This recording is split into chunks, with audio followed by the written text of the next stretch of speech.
We're back. Alex is back from conferences or demos. What are we doing? I had investor events that I had to attend. So got to butter up the money, people. Troy, we're doing Yes, a public hi, appearance together later. I can't wait for that. Closing keynote. It's going to be exciting. Going to Hudson Yards. It's Hudson Yards, right? I don't know. I'm looking forward to you telling me where to go and when, because I don't. Yes.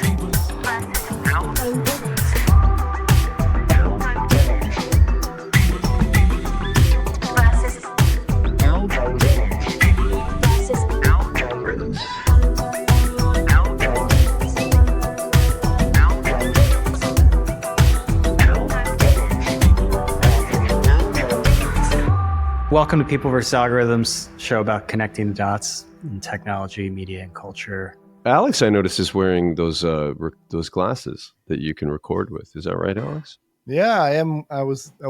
I've been doing the experiment of seeing how long it takes for people to notice. It took my wife 3 hours to notice I was wearing them, and then she said, "Ugh."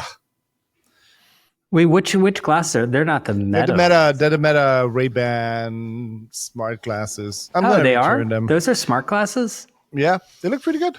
But I mean, They don't have anything showing up on screen. It's just, what's very nice is that you have a speaker over your ear, so you don't have to put stuff in your ear. And I think that's the killer feature. I don't really want the cameras on them. I just want the speakers. I just want Apple to make like AirPods that are glasses. Yeah, this points to like an amazing future. What could go wrong? Couldn't imagine. Mass surveillance by everyone. Can't wait for those to be in the locker rooms.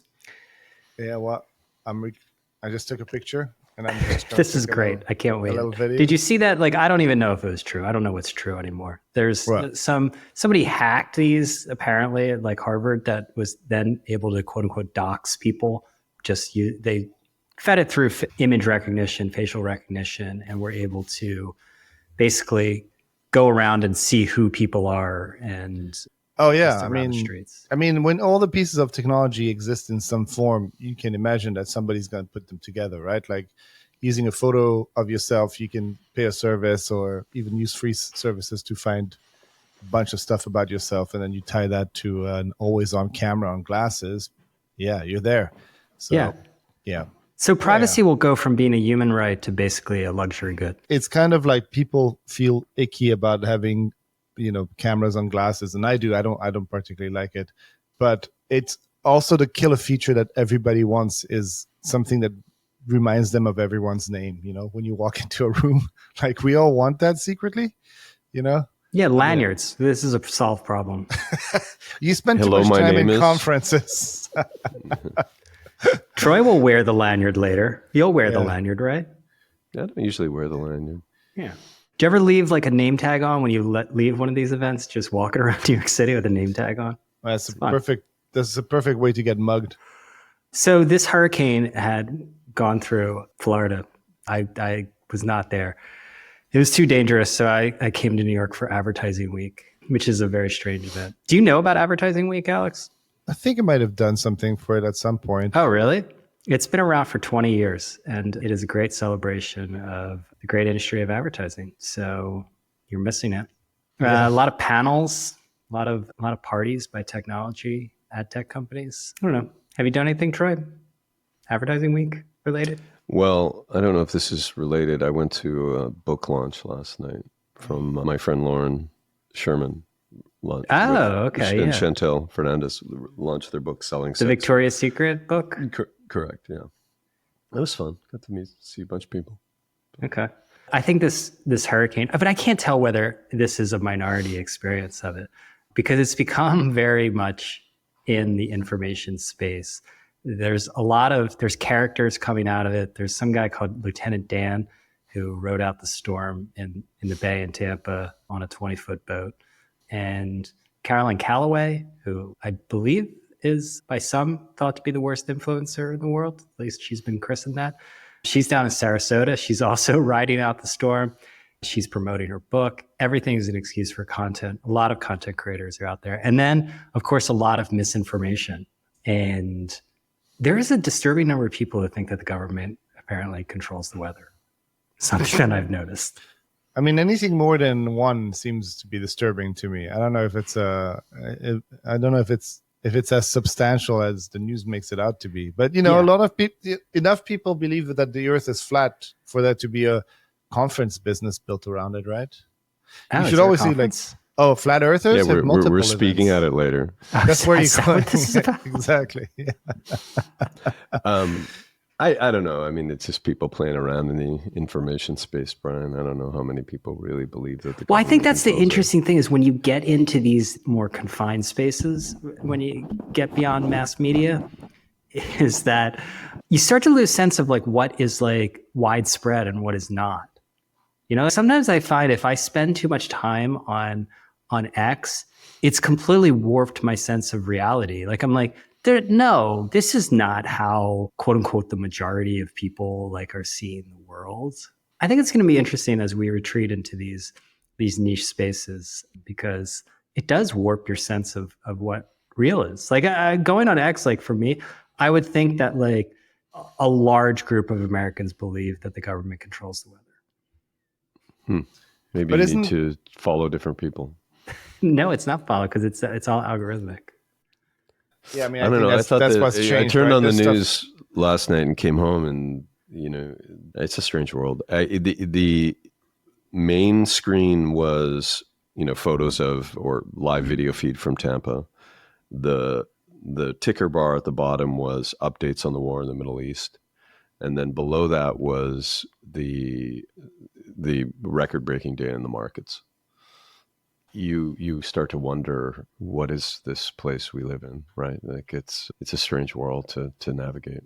The presidential election is in its home stretch. And again, just to go back to this information space theme, it's really remarkable that the approaches that the campaigns are taking. Now, obviously, American elections have become these battlegrounds over niches, basically, niches of voters, whether it's in the collar counties around Philadelphia or in the Midwest or demographically. There's a lot of fight for low information voters at this point, right? Whether that's young men, young women. I mean, just this week, Trump was on like a comedy podcast. Meanwhile, Kamala Harris was on Call Her Daddy podcast. And then Tim Walz got deployed he was on a Twitch stream. Yeah. These are the new talk show appearances, right? This is the podcast election. Yeah, I mean, if you look at the numbers, like if you look even at the nightly shows numbers and stuff like that, they get completely destroyed by those YouTubers and podcasters, right? And then on top of that, politicians get like more time to talk, and it's less likely to be like a serious reporter that's going to ask them questions. So they might, I mean, I think she did 60 Minutes, right? And then she did a bunch of podcasts, and then Howard Stern. I think it's a smart media strategy. I mean, I think that's just the way things are today. And she did Colbert too. She did Colbert, yeah. But Colbert, you can see those things like those nightly numbers aren't that big, but then it's all the kind of YouTube clips and TikTok, that make up for it. It's just I think it's finally shifted. I don't know how the next election looks like. Is there still the 60 Minutes and stuff like that beyond that? Yeah, but I think this carries over into. I mean, to me, what's interesting is presidential campaigns are incredibly compressed, right? And so sometimes they're a harbinger of trends that will wash over the entire media ecosystem. There's more urgency in these kinds of. Maybe we can put a clip of that podcast appearance by Donald Trump on Flagrant. Andrew Schultz and Akash Singh, I think. I have a hard time doing it to them because I'm basically a truthful person, but frankly, it's quite something because he starts talking and they burst into uncontrollable laughter. And it's glorious. So maybe they can't help it. I mean, he's funny. He knows he's funny, right? But it's more like I think he says something at some point like, "I'm a truthful person," and the host cannot contain himself. It's definitely good entertainment, I think it's fine that it's not just like, I think when it's like, Yeah, the New York Times editorial board. I mean, at this point, it is low information voters, and it's fine. Like, most of the decisions that are being made are based on like vibes. So this is fine. You get like a cut of their jib and see if it sticks. I don't know. I don't think it's Yeah. such a bad. Why would you think it's bad? Well, I think that there's a knee jerk reaction within sort of institutional media because it's viewed as a threat, right? So, a report came out about TikTok being used as a news source, and oh, surprise, surprise, most people on TikTok are not following like institutional news accounts or journalists. They're following quote unquote creators, right? And it's part of, I think, the waning power of the overall news media. And I think it's like, it doesn't get replaced. There's just more sources of information now.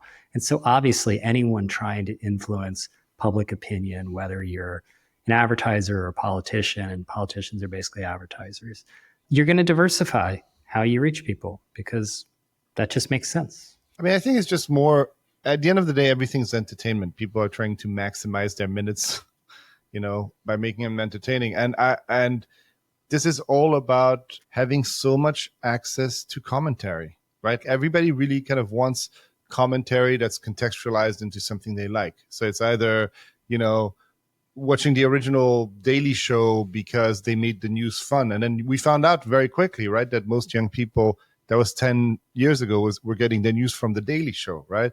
And then that switched over to kind of the YouTube sphere gurus on the left and the right that recontextualize the news. So the news ecosystem is still there. They all use clips, from CNN and everything like that, or they all talk about this article they read, but they're just recontextualizing it for their audience. And I think we're just building layers of abstraction between the news and people. And then what politicians have found out is, well, let's go straight to the commentators. Yeah. That's great. It's funny, though, the build-up to any election is about a process of understanding promises and policy and character so that you can minimize the risk of making a decision as a collective. We used to filter all of that through a small group of elites that would provide us with a construct and information to make a decision. And now it's coming at you from, every direction, and it's turned into like a weirdo beauty pageant.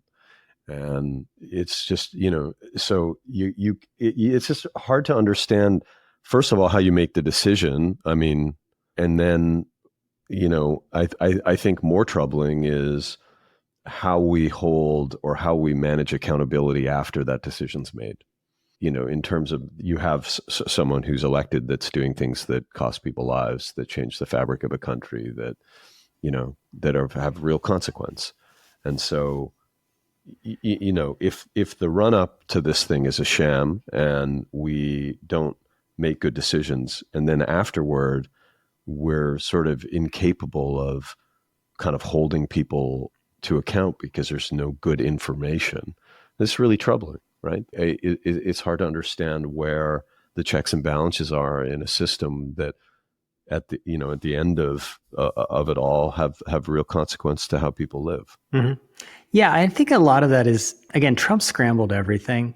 But I think when you look back at the rise of Trump, I think one of the mistakes that the quote unquote the news media made was to get sucked into the daily Trump show drama. And instead of focusing on government accountability, like, I think that a lot of newspapers in particular should get out of the endorsement business. I think they've scrambled it up too much. And that's not the role, to me, telling people how to vote. The role is to hold government accountable. I don't care who's in office. Eric Adams was pretty clearly corrupt from the beginning. The fact that nobody was covering that, nobody was digging into that. Now, is that because of politics? I have no idea. But like, this idea of getting swept up into the drama of the politics versus actually holding government accountable. Like, I don't care who's running the government. That to me is a very viable role. That's why this Balmer thing that we highlighted a couple of weeks ago is, I think, important, which is a sort of media brand built around just the facts and explaining them to people.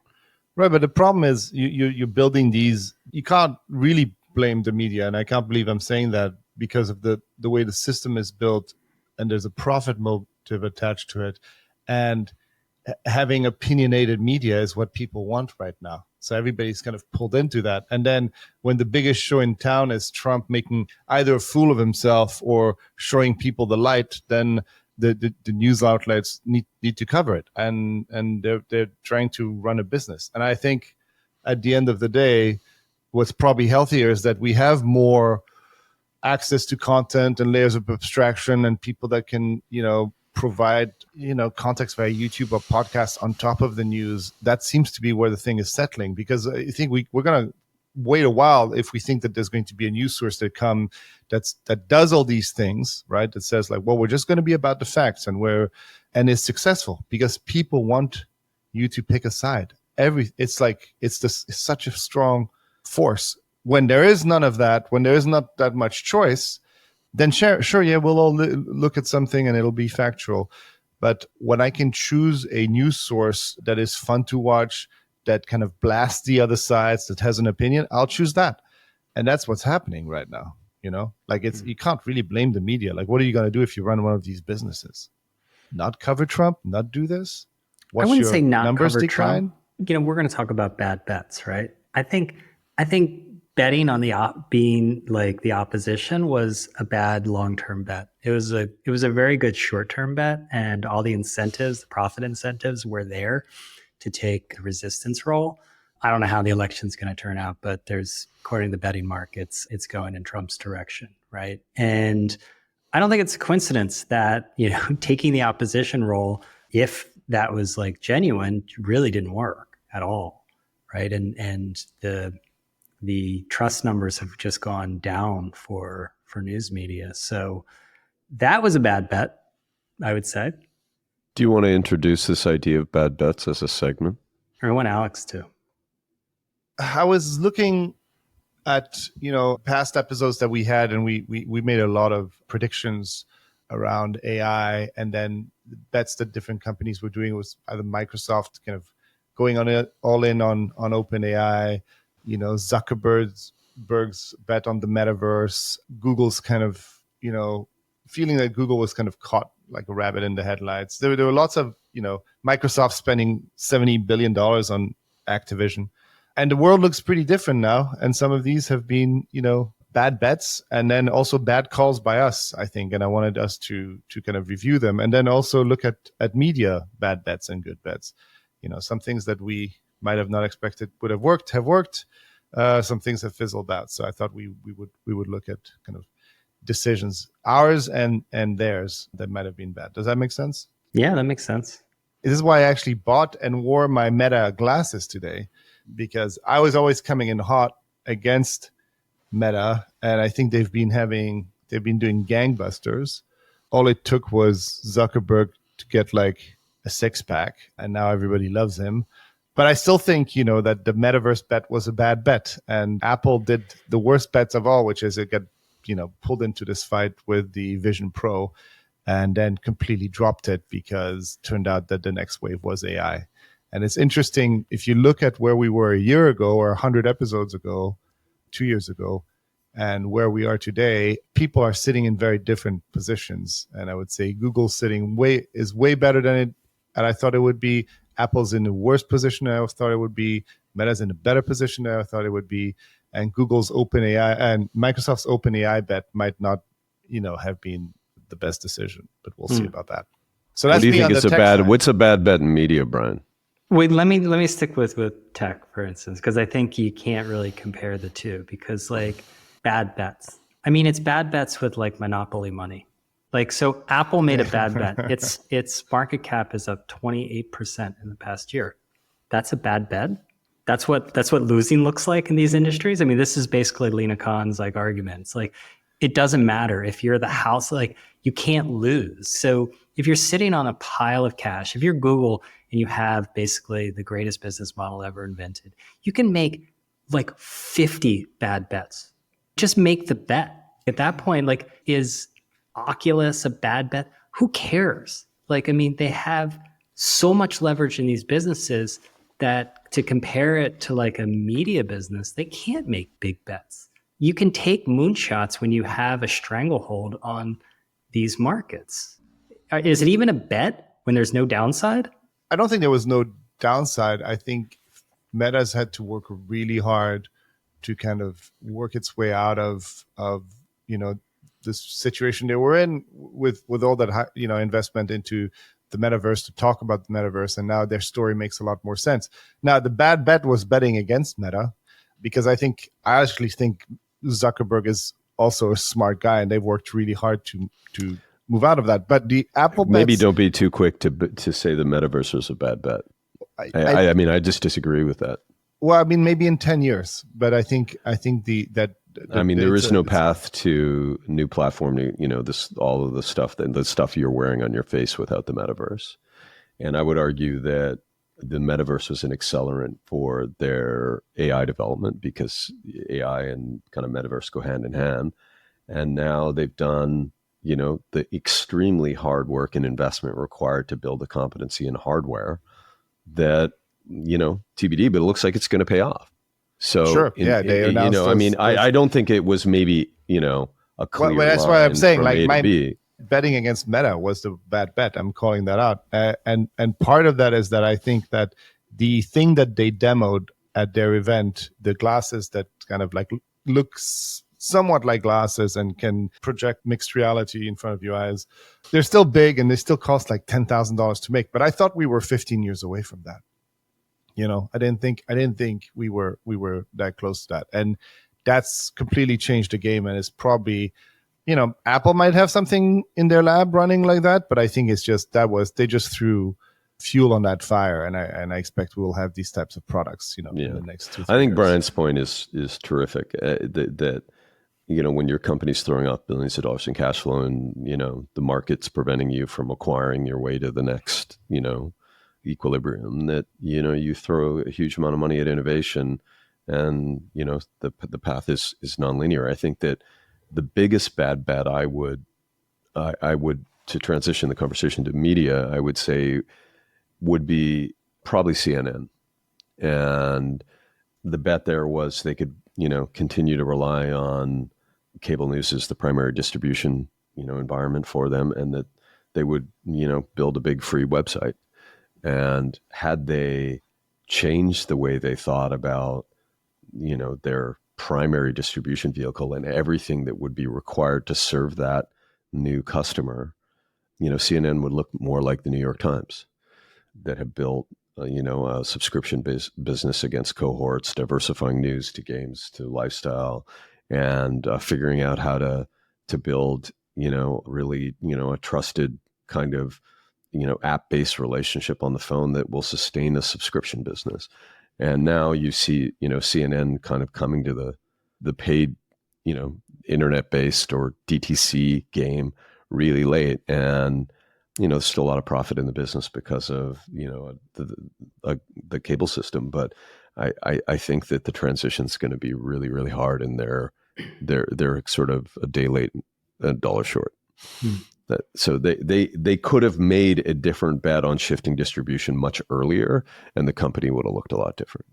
What do you think broadly, though, within the publishing landscape from the beginning of the internet was like the worst bets? Now, a lot of them, I don't know what the alternative was. Like, betting on distribution you don't control, throwing your lot in with the platforms. Clearly, in retrospect, bad. Yeah, but that was like stage 2, right? So stage 1 was deciding to put out free content. Okay, yeah, free content, but and then that forced you to generate more traffic that only the platforms could give you, and then you sold your soul to the platforms. That was like the second sin, right?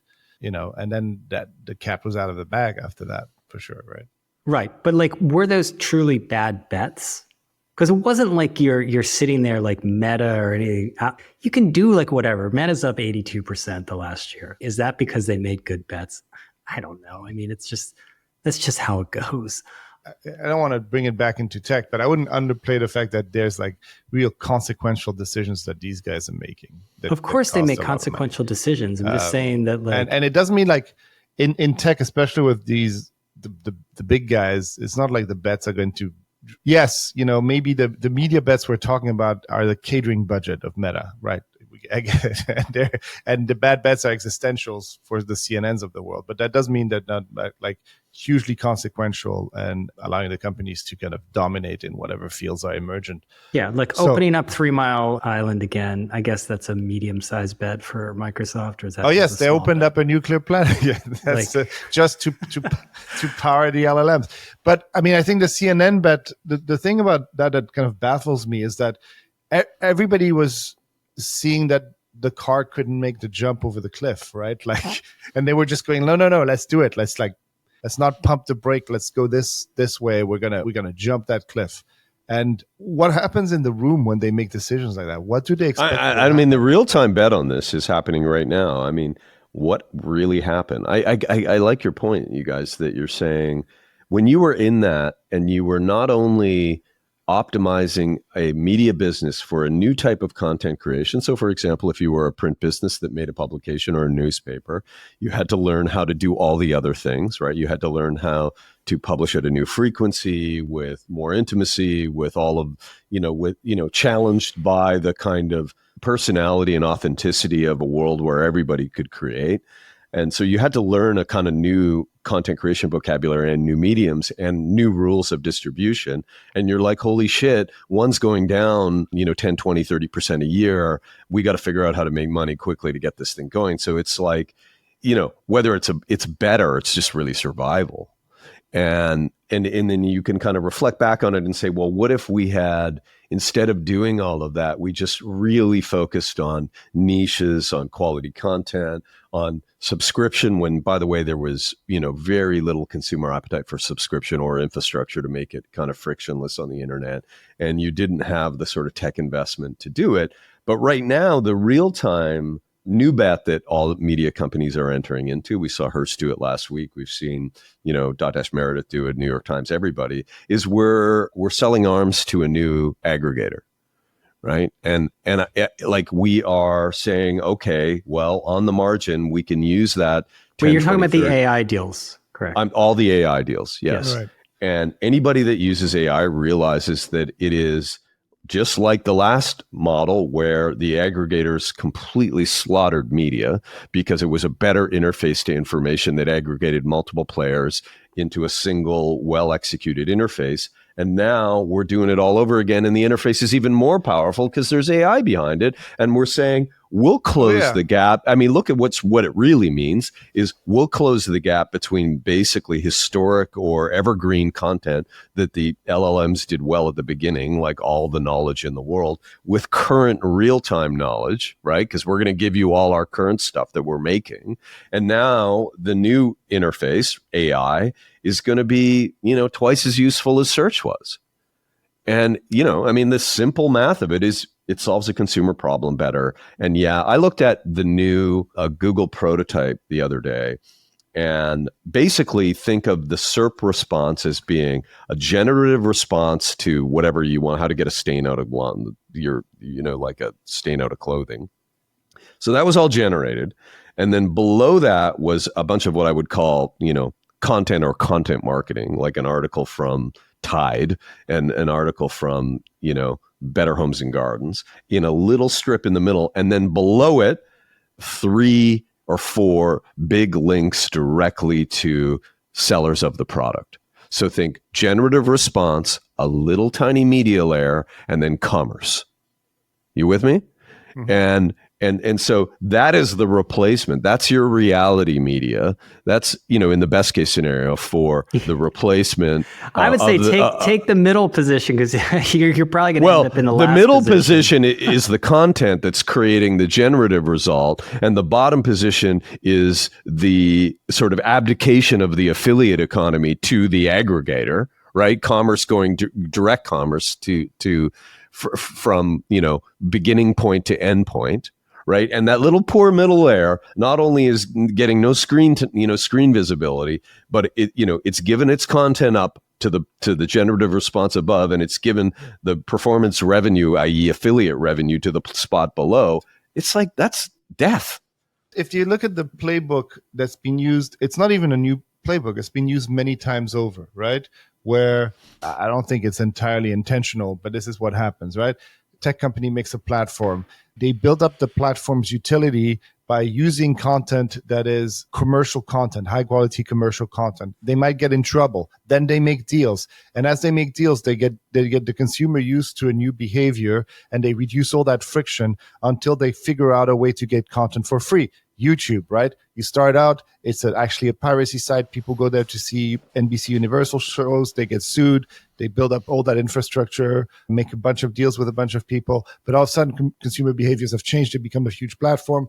So most of that content gets created for free by creators in an economy. It's the same thing. Like if you think that you're kind of abstracting the content consumption so much from the writers, in the New York Times building, and you're going to survive that, it's kind of like it's kind of a scary thought, because at some point, turns out you have the greatest editor in the world, you have training data that has learned from all the greatest writers in the world. So it means that anybody's like Twitter stream can be turned into a thoughtful article if that's what you want to read, or like a bullet point list if that's what I want to read. And I don't think that endgame looks very good for media. And I think there's a world where we wouldn't even notice, because the models are so intelligent that they're just grabbing all that free and available content that people are willing to put onto the web and turn it into high quality content. And I mean, we listened to that podcast that was generated. That's just the beginning. Like that's the stuff that I feel like if you're just in the content creation business today, what you were benefiting from is an infrastructure where you can create a high quality product, which most people don't have access to. But that's changing, right? Yeah. Like you're getting people used to a new behavior, and then that's impossible to work back. So Troy, is this a bad bet though? I mean, is this because like, yes, the deals are not great. Like they're not going to get a lot of money out of it. And it's pretty, the track record is pretty set at this point. But again, I'm left with, what are the alternatives? I feel like the publishing industry has been like a basketball team that's down 12 points with 2 minutes to go. You're just trying to extend the game. Like that's all you're trying to do. Well, if the sports analogy is you probably have to rebuild for a few years and get rid of your expensive talent and find a bunch of new talent. And I think that what all of this means is that the constraining function in media companies, unlike, as you pointed out, in tech companies, is bridging past a future with limited resources. And so the only way that you can bet on something that is longer term is to have mass rationalization of your cost base. And I think, and Rishad Tabakawala makes this point in a recent post that he made, you need a new kind of organizational structure that bridges inside and outside in new ways, where the sort of, as he calls it, the two-dimensional, structure of, that implies authority in what was the kind of traditional org chart needs to give way to something way more flexible, way more organic, way different than we've seen in the past, which fundamentally means a rethinking, I think, of the relationship between employer and employee. And I do think that this is a really important thing. Like that's what struck me about that article, which is like, we need to rethink the pact. And what it means is that, yeah, you may have more of, instead of a employee-employer relationship, you may have something that's flexible over time, that's defined by maybe a minimum payment that is almost like a retainer over time, where healthcare isn't either on or off, where you can have a kind of primary and secondary relationship. Your primary relationship might hold your health benefits and, a small payment over time, and you can flex that up or down. And you're free, by the way, which you never used to be, to, do a podcast with media company A while you do your own independent gig on Substack. Mm-hmm. And media companies traditionally have tried to put, I used to do this, try to put a very firm wall around, the talent relationship. And I just think that that's not going to work anymore. And enter in this discussion a beleaguered group of people that have felt like they've been, they were the sort of, they were the fuel in the machine for a broken media industry, which are the editors and writers and people that make the thing that, we told to make more, make it faster, you earn your audience, hit the numbers. And they're saying, no, fuck that. Like, we're going to unionize and we're going to try to find a little bit of power in this relationship. When that pact becomes, more rigid on account of a contract between a company and a union, I'm really concerned about that, because what the future demands is way more flexibility in that relationship. Yeah. And so I, I'm concerned that you have these beleaguered media companies that are, that are massively constrained by by low trust employee relationships, and it's very troubling to me. Bingo. I think that the one thing that comes through, I mean, you've been singed by union battles before, is when I talk with people running these organizations and just hearing, I just don't see how they can turn around this ship with the kind of adversarialness that has been embedded within these organizations. I don't get it. It's really, really difficult to run these businesses. And so much of the battles right now are counterproductive. And, if you look at it's not stopping the layoffs. The cuts are going to happen regardless. And I just don't understand how you can get to that more flexible model with this kind of industrial approach to employee-employer relations. I mean, I think the dock worker strike was a harbinger, and how AI and automation, in this case, it was automation of the ports, assume AI is involved somehow, always is, was a major part of it. And this is coming, the negotiations are all within these media companies are going to be increasingly about how AI is applied. And that is just going to slow down the adoption of these models that are needed, because non-unionized places are not going to wait. And so I think it's going to be it's going to be a liability, I think, for these companies that are trying to turn around their models. Mm-hmm. It seems like there's a future structure. I'm going to get singed on Twitter if this gets out to union people. It's like the worst thing. It's impossible, by the way, to assign a story as an editor to any reporter to write about the impact of unions on this business, because they either won't write about it because they're going to get attacked on Twitter by their friends, or they're just going to advocate and just like turn a blind eye to it. It seems like when you're somebody talented that joins a corporation, they come to you with a set of things that you couldn't have on your own, right? And it used to be infrastructure. Well, that's all the infrastructure is available for free anywhere. It used to be distribution. Well, that's also available everywhere.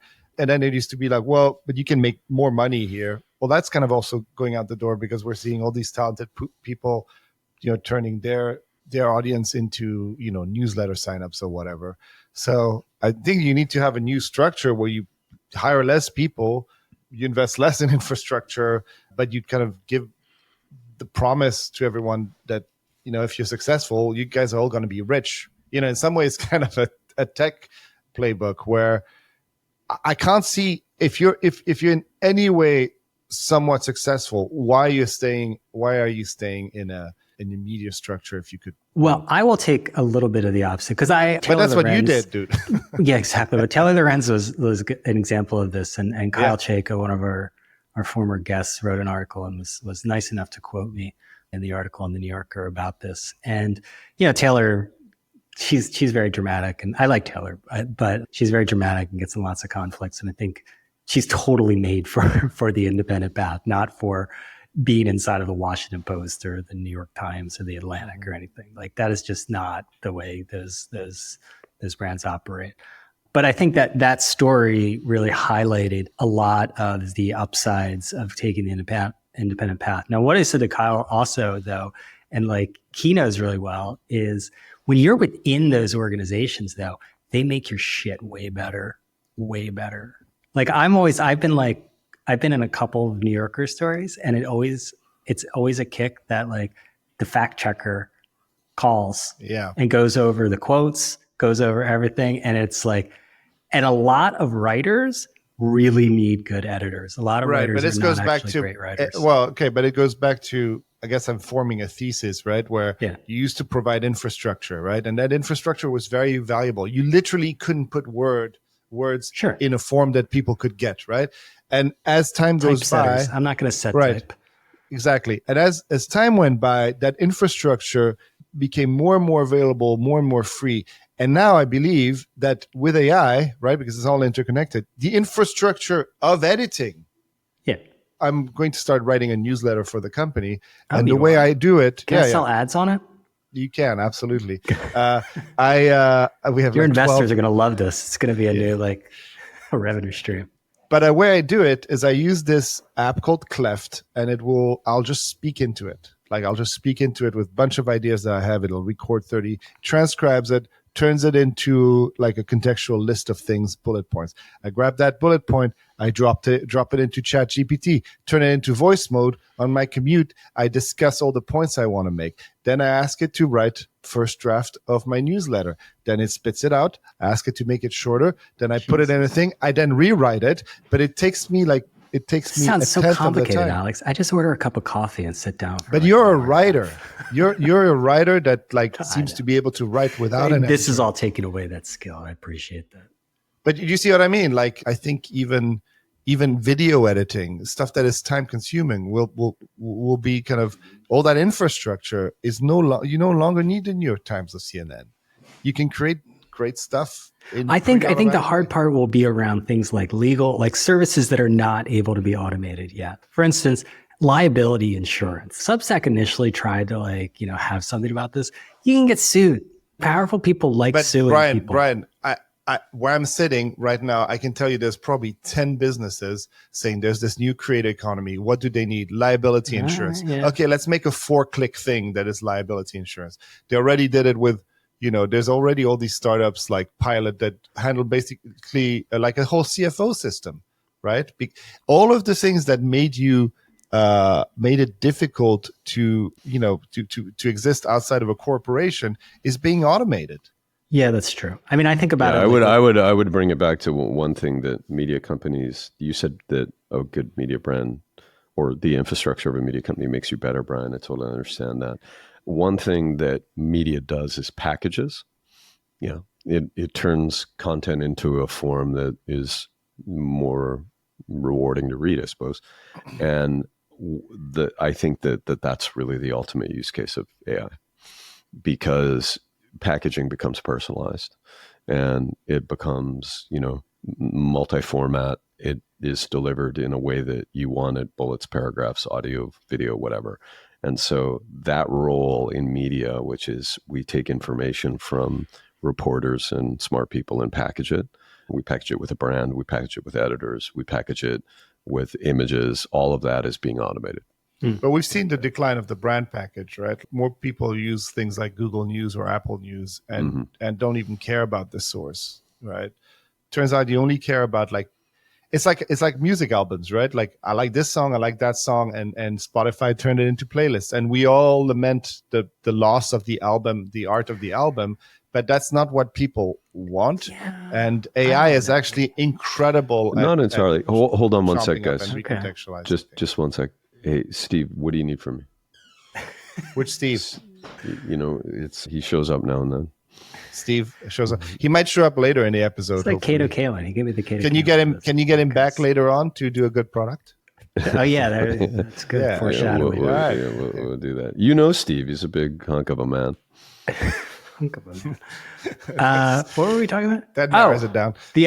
But there's still a halo, right, to brands. Like, I mean, like we talked with Emily. I think we talked about it, but I've talked to her about it. Emily Sundberg, who was a former guest on here. I mean, she still writes occasionally for GQ, brand publications, because there's still a halo to that, right? Because I was like, well, economically, it wouldn't make brands sense. are still an important connective tissue. I was thinking about this. I was, Taboola, if nothing else, has been incredibly successful in grabbing an immense amount of supply at the bottom of pages all over the internet, right? Like huge, from Apple News to Yahoo to Publisher ABC, like they're everywhere. Yeah. And then you ask yourself, even if there is good content in some of those slugs below an article, right? Why do you dismiss them, right?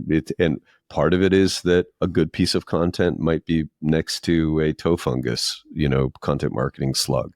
And the truth is that without all those chunks of content, those individual pieces of content, without context, without brand at the bottom of a page are useless to me because there's nothing to signal quality or, relevance. And, I think it's for their part of it is just the system where anybody can inject content into something that's going to spray all over the internet. But, and as a result, there's never any context. And in that world where pieces of content are completely disaggregated from the signals you need to say, am I going to spend time here or not? They're random. They're totally random. And then the price of them drops to the price of randomness. So I have a question then. Was betting on the open web a bad bet? You should have stuck with Pathfinder. For media? Yeah. I mean, like the open web seems like it's disappearing. It doesn't have a lot of people who are invested. Is the open web disappearing though? I don't think that's true. I think we have to be careful when we say that. I mean, new interface forms like OpenAI exists on the open web. I use it on the open web. I continue to get a lot of information from the open web. Reddit's on the open web. We get our email on the open web. The open web, it never take away my open web, you son of a bitch.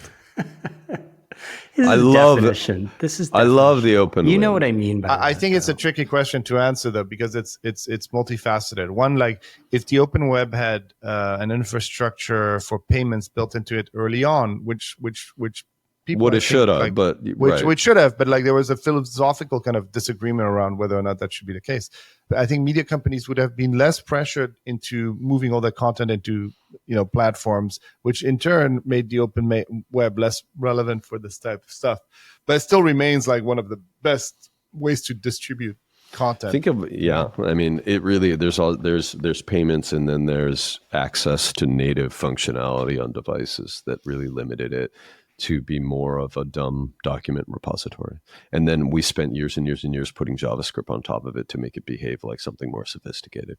And it never quite got there, which gave way more power to people that made apps. Apps are naturally, are natural, have a power law more so than the open web. Well, I mean, also both, Google and especially Apple is incentivized not to make the web better, right? Yeah. There are lots of things like, putting a website as a shortcut app on your iPhone's desktop is just complicated and messy enough so that it's not compelling. By the way, pet peeve number 2000.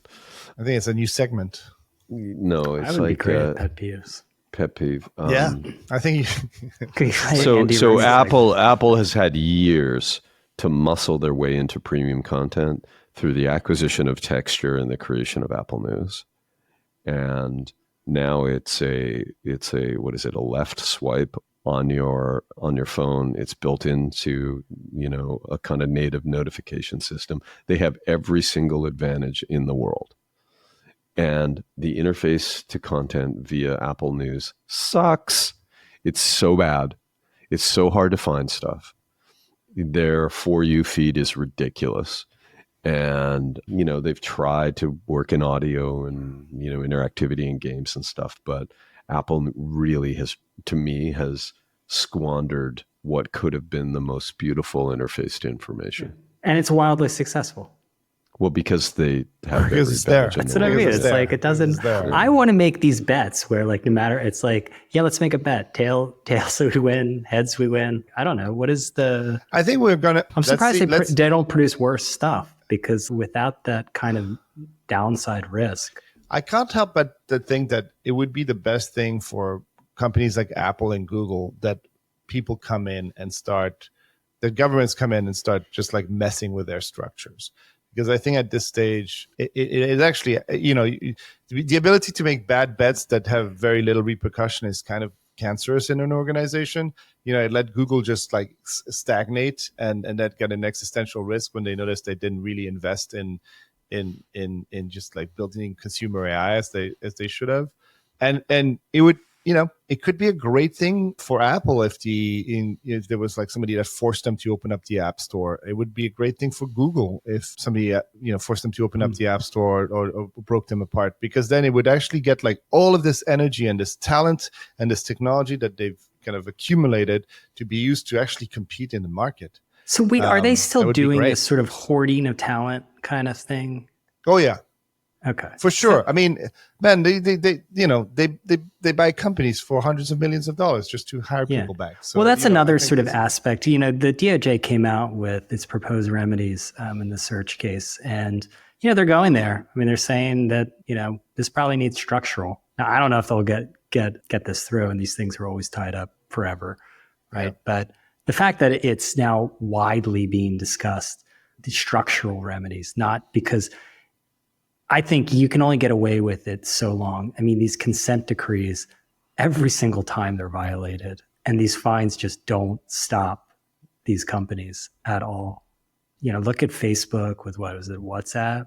It's just like it doesn't work. So I think it'll be interesting to see if that actually comes to pass. And I wrote a little bit today about what this kind of post Google, and I don't mean post Google is going away, but like, Google's grip as basically the dictator of the internet, being loosened is going to be massive.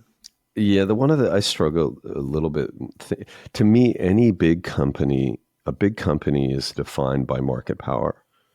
Market power largely means some type of moat because you have a network effect or distribution dominance or some kind of hold on, talent or resources.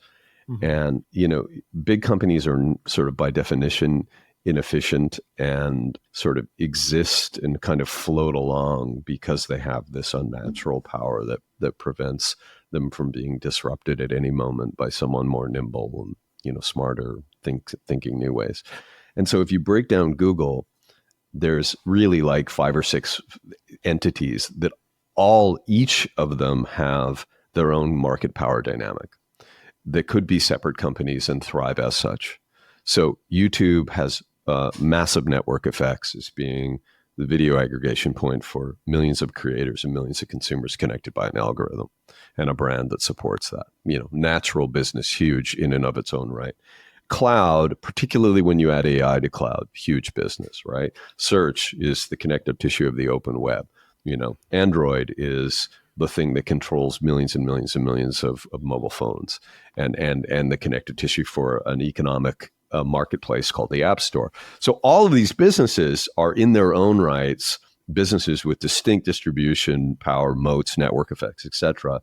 And ad what tech, you forgot ad tech. Let's not forget ad tech, which is and all of them, to me, when you add AI onto them and the sophistication and investment required to manage AI on top of them makes them that much more powerful.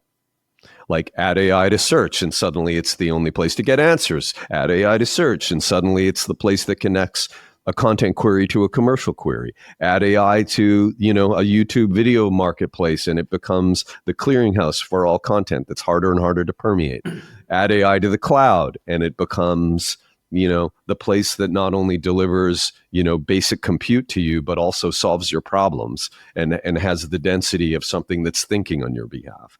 So, it's like someone ought to break Google up and it'll be just fine. There's like a bunch of things that can stand alone inside of that company. Yeah. And the AI and ad tech is the PMAX. They're just going to do end-to-end black box. Oh, you add AI to ad tech and it just becomes something that you can't deconstruct anymore. Yeah. Perfect, Andy. Yeah, perfect. Bad bets from Alex Schleifer.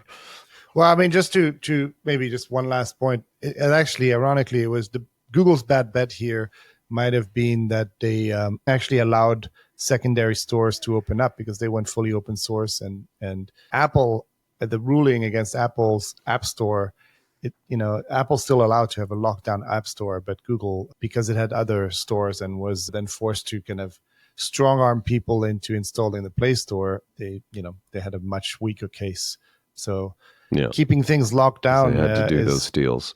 Yeah. I mean, there's lots of here's a bunch of bad bets that we can watch going forward, right? Obviously, we can put the ones behind us that are seemingly already played out. Like cable made a bad bet by giving up, dominance to streamers, and Oracle made a bad bet on ad tech when they, paid way too much for Moat and Grapeshot and Blue Kai, and that all evaporated. So Oracle never did ad tech. We're about to see what the outcome is. Is Elon and Tesla's bet on camera versus LiDAR at way lower cost a bad bet or a good bet? And so today is the We Robot event where Tesla's going to introduce their next generation of self-driving vehicles. Apparently, the difference between putting $100,000 of LiDAR on a Waymo and a bunch of cheap sensing camera devices on a Tesla, the economic difference is massive. We'll see whether or not the sort of Elon bet is a good bet because it's cheaper, but it can't actually get to the place of self-driving. So that's a big bet. There's lots of bets. Like again, SpaceX made a bet on fundamentally changing the economics of space. Right, like shooting a rocket up at 1/10 the cost of NASA, that enabled them to do repeat missions and put satellites into space, and so that was a good bet, right? That one's proven. I like this. I like this construct, Alex. Good versus bad bets, and there's the ones that we don't know yet. Yeah, we should do another episode on good bets coming up. But I gotta run. What do you All mean right, you gotta we have to do good product. We're gonna have a guest good product. Is that right, yeah? Troy? Well, there's Is a there guy somebody- hanging around here. Yeah. Your house guest. Yes, Wait, bring him over. He gets up and he tells my kids to make him coffee and walks around in his underwear. So Can you introduce him for people who don't know who he is, like myself? Well, he's kind of a legend in the advertising world. I used to lovingly call him the Hunter S. Thompson of advertising. And he, for many years, played a pivotal partnership role at Omnicom, connecting, that media holding or that advertising holding company to all the big tech companies. And so was well known by everybody in the industry. And he's a big character, lovable guy. And he drops by now and then and seemingly sort of takes up half the house. So let's bring him on. Let's do good product. Is it time for good product? Good product. We got Steve Katelman as a guest good product commentator. But it was Katelman. Here. Isn't it Katelman? Is it Katelman or Katelman? It's both. Both. So, Steve, why don't you try to figure out a way to get over here? Hold on one second. We have a special guest good product here from Steve Katelman. So, okay, hold on. A legend of the advertising industry, particularly the ad tech ecosystem. So here Seen him. I think I last saw you, Steve, lounging poolside at the Fontainebleau. Can't hear you guys. Is that a problem? No, that's fine. We're just talking about you. They're talking about you, and you don't hear anything. Hold on one sec. Looks like it's good.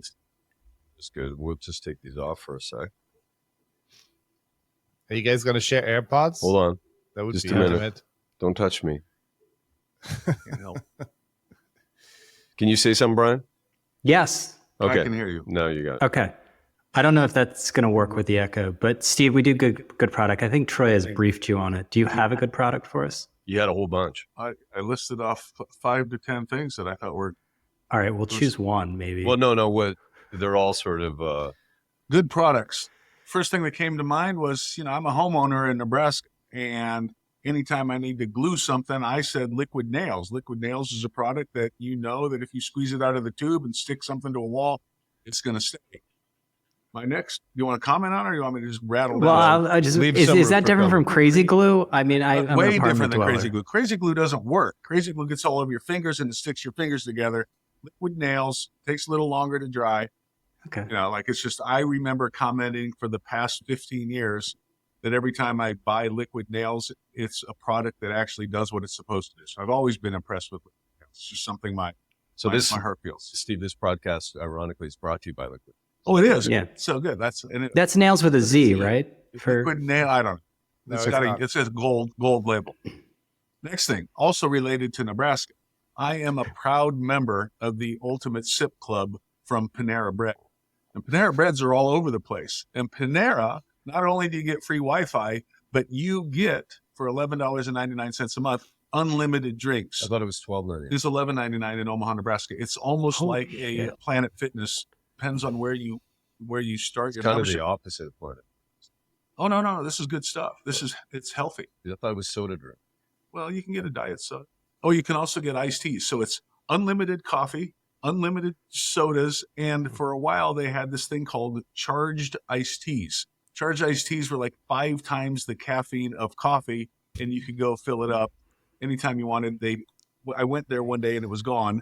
And I said, "What happened?" They said teenagers were going insane, so you have to ask for it behind the counter. Oh, So, that's how you know it's the good stuff. When you're, I drove to Burning Man in a couple of Airstreams, and I checked on my phone all the time where the closest Panera Bread was off the I-80, and I'd pull in and fill up all my containers with soda and charged iced teas and coffees, and checked my Wi-Fi, and it's a wonderful product. I was happy with it.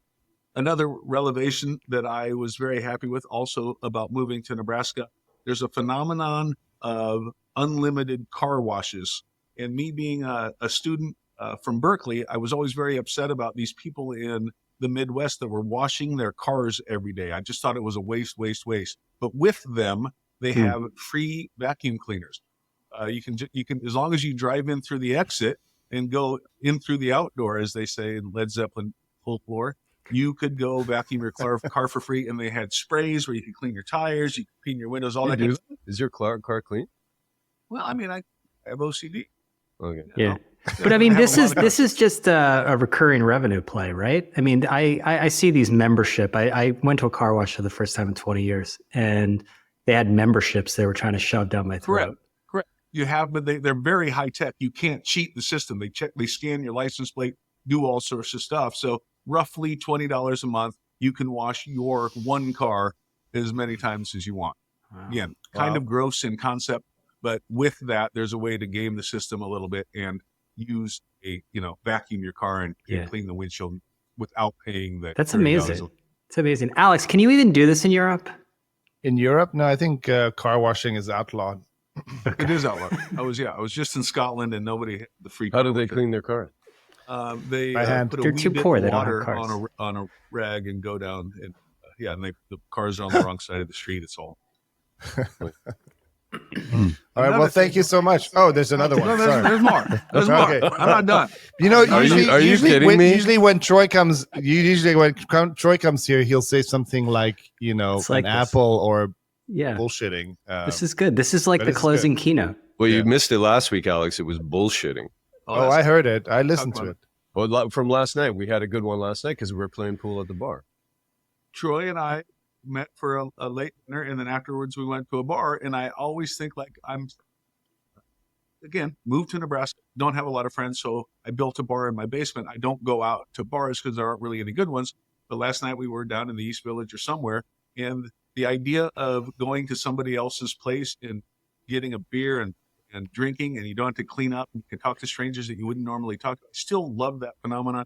And in this bar was a pool table. And another thing that I really love is pool tables in a nice local bar. 100%. Troy, Yeah. beat him. Crushed me.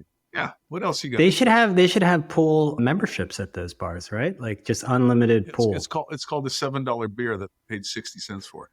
Yeah. And the pool table is high $7. tech. I don't know Where if are you you guys know. going? You can now pay with a credit card. You just tap your card on the table. It's I everything's don't know, high quarters. Yeah. Except, Wow. and the English guy was a good competitor. He was He was a little trying to I made up a term called getting a sifle in. Like it's when you take advantage of a moment that you shouldn't. And he was doing that last night. Remember well, how and hard he it had is? that rule about putting the ball anywhere. What do you call it? Hold your Ball in hand. That's Ball in big. hand. Yeah, ball in hand. So that's He also said, standard. check this out. Tell me if you scratch on the 8, you don't lose. Then this dude pulled up a rule book out of his phone. No. Like, you scratch on the 8, you lose, dude. No, those the are step in. weenies. Those people are weenies. They're the people who insist that who correct you when you use data as a singular. I mean, remember how handy the pool thing was? It was not like he was searching for the rules. He had that hand.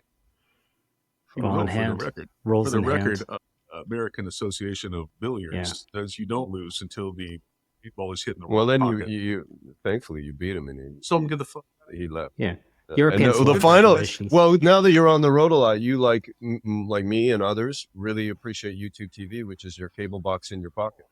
I was saying I do pay a monthly subscription, which is I'm YouTube.